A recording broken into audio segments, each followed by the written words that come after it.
Ladies and gentlemen, the Bible says that there is a time for peace and a time for war.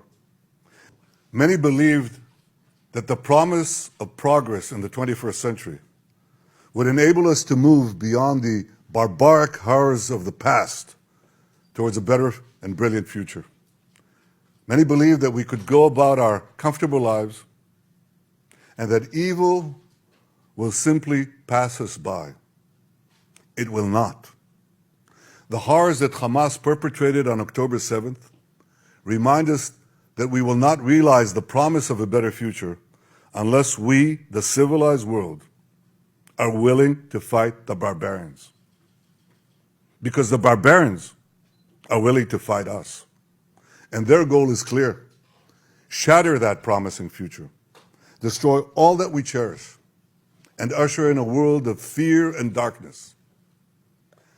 Ladies and gentlemen, this is a turning point for leaders and nations. It is time for all of us to decide if we are willing to fight for a future of hope and promise, or surrender to tyranny and terror. Now rest assured, Israel will fight. Since October 7th, Israel has been at war. Israel did not start this war. Israel did not want this war. But Israel will win this war.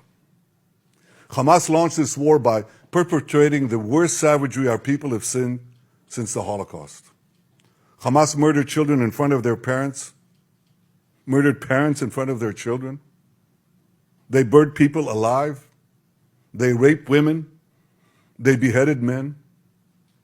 They tortured Holocaust survivors. They kidnapped babies. They committed the most horrific crimes imaginable.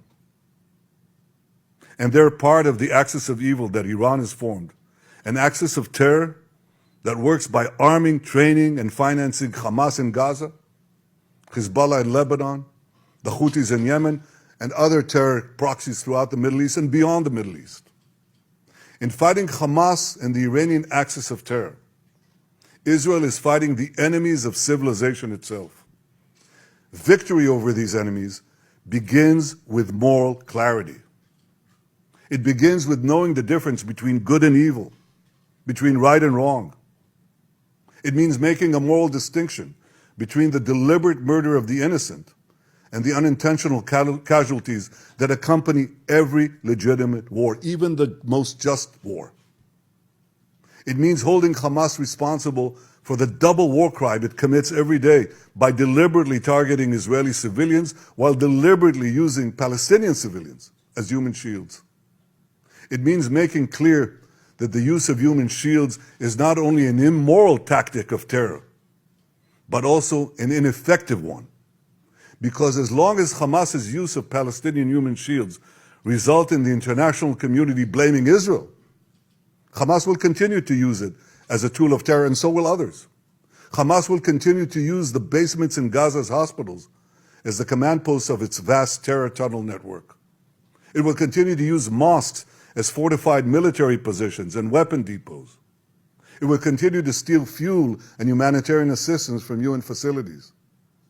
While Israel is doing everything to get Palestinians, civilians, out of harm's way, Hamas is doing everything to keep Palestinian civilians in harm's way. Israel urges Palestinian civilians to leave the areas of armed conflict, while Hamas prevents those civilians from leaving those areas at gunpoint. Hamas is also preventing foreign nationals from leaving Gaza altogether. And most despicably, Hamas is holding over 200 Israeli hostages, including 33 children, holding them, terrorizing them, keeping them as hostages. Every civilized nation should stand with Israel in demanding that these hostages be freed immediately and freed unconditionally. I want to make clear Israel's position regarding a ceasefire. Just as the United States would not agree to a ceasefire after the bombing of Pearl Harbor or after the terrorist attack of 9/11, Israel will not agree to a cessation of hostilities with Hamas after the horrific attacks of October 7th. Calls for a ceasefire are calls for Israel to surrender to Hamas, to surrender to terrorism. to surrender to barbarism. That will not happen. Ladies and gentlemen, the Bible says that there is a time for peace and a time for war. This is a time for a war for our common future. Today we draw a line between the forces of civilization and the forces of barbarism. It is a time for everyone to decide where they stand. Israel will stand against the forces of barbarism until victory. I hope and pray that civilized nations everywhere will back this fight. Because Israel's fight is your fight. Because if Hamas and Iran's axis of evil win, you will be their next target. That's why Israel's victory will be your victory.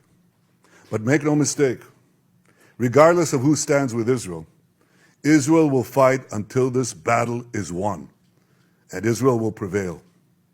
May God bless Israel, and may God bless all those who stand with Israel.